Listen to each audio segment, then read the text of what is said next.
السلام عليكم ورحمة الله وبركاته. اللقاء جديد مع نهائي دوري أبطال أفريقيا ما بين الأهلي المصري والترجي التونسي.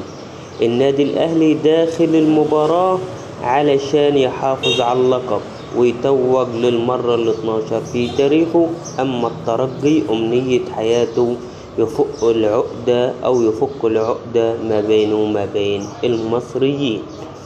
النادي الأهلي آخر 4 مباريات له قبل النهائي فاز بالأربعة، وكمان جايب 11 هدف واستقبل 3. أما الترجي في آخر مباراتين اللي مستريح قبل الأهلي ب6 أيام مسجل هدف ومستقبل 3 واتهزم مباراة وخسر مباراة أو متعادل مباراة.